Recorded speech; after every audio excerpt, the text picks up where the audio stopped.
fún ara wọn o. ìgbà ò ní dàlàgbà títí kọ́mọ ìyá ó yọmọ ìyá ẹ̀. ọmọ àwùsá nìkan ni kì í finú hanra wọn. ìdẹ̀ra rédíò ló ní fífìmọ̀ṣọ̀kan ló lè múpínlẹ̀ wa gòkè àgbà. gbígbélẹ̀ wa lárugẹ àjùmọ̀ṣe gbogbo wa ni. ọ̀tún lọ́jọ́ yọ ọ̀tún lóòrùn ràn. ìkànnì ìdẹ̀ra 105.3 FM ìkànnì tó gbóúnjẹ fẹ́gbẹ́ tó gbà wó bọ̀ ẹ máa gbọ́ wa nṣó.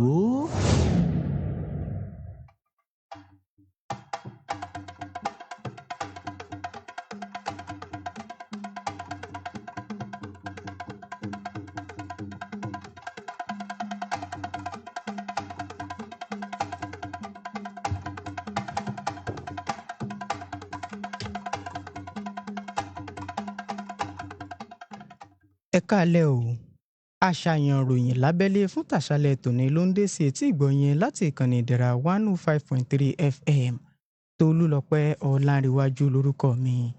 ṣáájú ẹ gbọ́ àwọn kókó inú ìròyìn ọ̀hún.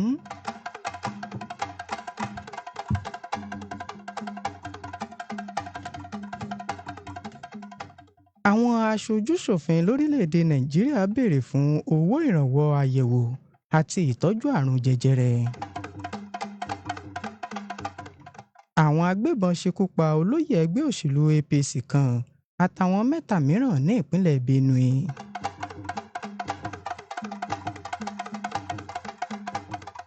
àgbáríjọpọ̀ ẹgbẹ́ kan ní ìpínlẹ̀ Ọ̀ṣun wọ́n jẹ́jẹ́ àtìlẹ́yìn fún ẹgbẹ́ òṣèlú All Progressives Congress. ẹ̀kúnrẹ́rẹ́ àwọn ìròyìn wọ̀nyí láwọn máa mú wá sí etí ìgbọ̀nyẹn lẹ́yìn ìṣẹ́nukò ráńpẹ́ yìí ẹ máa bá wa ká lọ.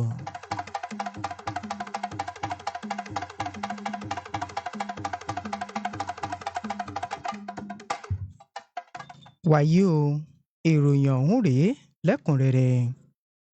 àwọn aṣojú-ṣòfin lórílẹ̀‐èdè Nàìjíríà ti gbé ìgbésẹ̀ akin báyìí látàrí àrùn jẹjẹrẹ tó ń bá àwọn ọmọ orílẹ̀‐èdè yìí fínra.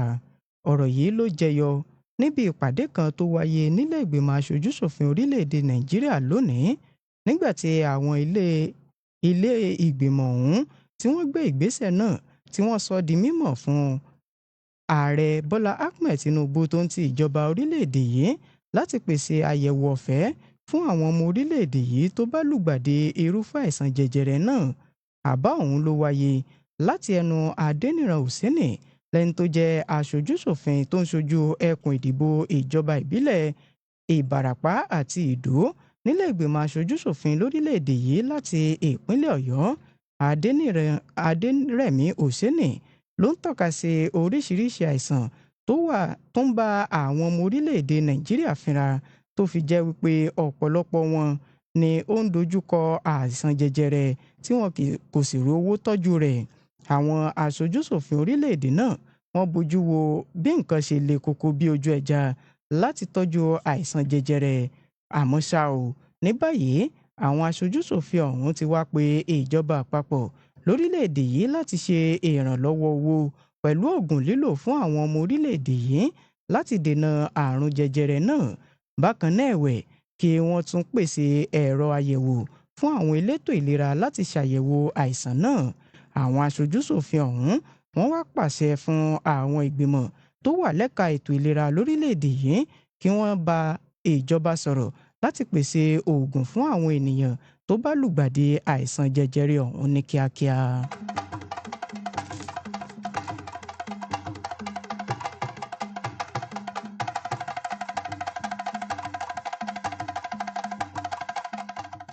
ìkọlù alágbára kan ṣẹlẹ̀ ní ìpínlẹ̀ Benue níbi tí àwọn agbébọn kan tí wọ́n fura sí wípé wọ́n jẹ́ darandaran tí wọ́n ṣekú pa ènìyàn 4 lára àwọn ènìyàn ọ̀hún ni a ti rí olóyè kan nínú ẹgbẹ́ òṣèlú All Progressives Congress Akabo Johnson.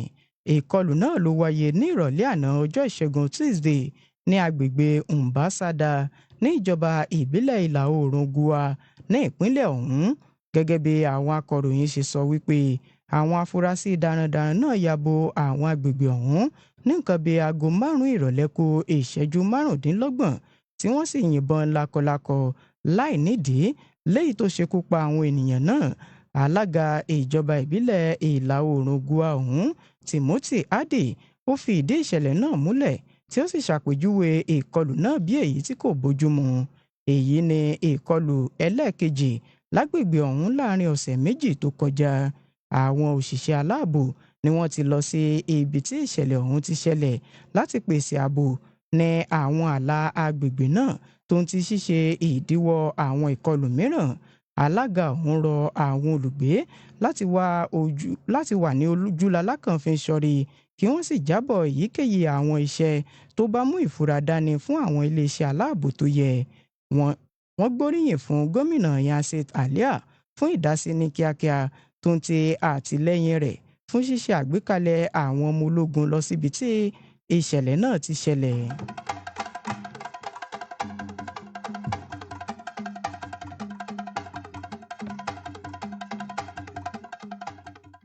Àgbáríjọpọ̀ ẹgbẹ́ kan ló ti jẹ́jẹ̀ẹ́ báyìí fún àtìlẹ́yìn fún ẹgbẹ́ òṣèlú All Progressives Congress bí ẹgbẹ́ òṣèlú ọ̀hún ṣe fẹ́ mú olùdíje sípò gómìnà láti ìwọ̀ oòrùn ìpínlẹ̀ Ọ̀ṣun. Àgbáríjọpọ̀ ẹgbẹ́ ọ̀hún ló ń sọ eléyìí níbi ìpàdé kan tó wáyé lẹ́yìn ìpàdé olóṣooṣù wọn. Wọ́n sọ di mímọ̀ wípé àwọn fẹ́ jẹ́ kí ẹgbẹ́ òṣèlú All Progressives Congress kí wọ́n gbé ìgbà orókè níbi ètò ìdìbò sípò gómìnà tó wáyé ní ìpínlẹ̀ yìí lọ́dún tó ń bọ̀. Wọ́n tẹ̀síwájú wípé mímú olùdíje láti ìwọ̀ oòrùn ìpínlẹ̀ Ọ̀ṣun ló máa jẹ́ kí ẹgbẹ́ òṣèlú náà kí wọ́n rí ọwọ́ mú lọ́dún tó ń bọ̀. Àwọn ẹgbẹ́ náà wọ́n rọ gbogbo àwọn ọmọ ẹgbẹ́ òṣèlú All Progressives Congress APC láti wà ní ìṣọ̀kan pẹ̀lú ìrẹ́pọ̀. Ní báyìí àwọn ẹgbẹ́ ọ̀hún ti wá fi ọ̀rọ̀ ránṣẹ́ sí gbogbo àwọn adarí ẹgbẹ́ òṣèlú APC tó fi mọ́ ààrẹ Bọ́lá Ahmed Tinubu pẹ̀lú olóyè Bísí Àkàndé wípé kí wọ́n gbé ọ̀rọ̀ àwọn ìwọ̀ oòrùn ìpínlẹ̀ Ọ̀ṣun yẹ̀wò láti díje níbi ètò ìdìbò tó ń bọ̀ sípò gómìnà ní ìpínlẹ̀ Ọ̀ṣun.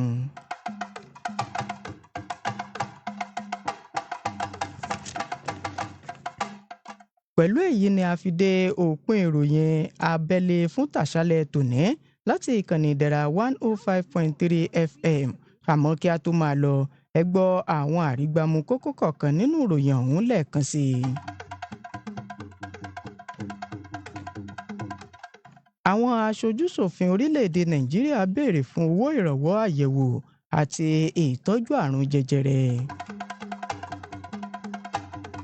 Ẹ̀wẹ̀ a mú wá fún yín wípé àwọn agbébọn ṣekú pa olóyè ẹgbẹ́ òṣèlú All Progressives Congress kan àtàwọn 3 mìíràn ní ìpínlẹ̀ Benue. Ẹ̀wẹ̀ a jẹ́ kó di mímọ̀ fún yín wípé àgbáríjọpọ̀ ẹgbẹ́ kan ní ìpínlẹ̀ Ọ̀ṣun ti jẹ́jẹ́ àtìlẹ́yìn fún ẹgbẹ́ òṣèlú All Progressives Congress. Fún ìfitónilétí àti bí nǹkan ṣe ń lọ lágbègbè yín, ẹ lè kàn sí wa lójú òpó ìbánidọ́rẹ̀ẹ́ Facebook wa Ìdẹ̀ra 105.3 FM. Bákan náà lẹ tún lè gbọ́ wa lójú òpó ìtàkùn àgbáyé ní pẹ̀lú www.ideraradio.com. Ẹ̀wẹ̀ ẹ tún lè gbọ́ wa lórí Radio Garden app pẹ̀lú Ìdẹ̀ra Radio 105.3 FM. Tolúlọpẹ́ Ọláníwájú lórúkọ mi. Ẹ ṣeun tẹ́ ń tẹ́tí sí wa, ẹ kú àtàárọ̀.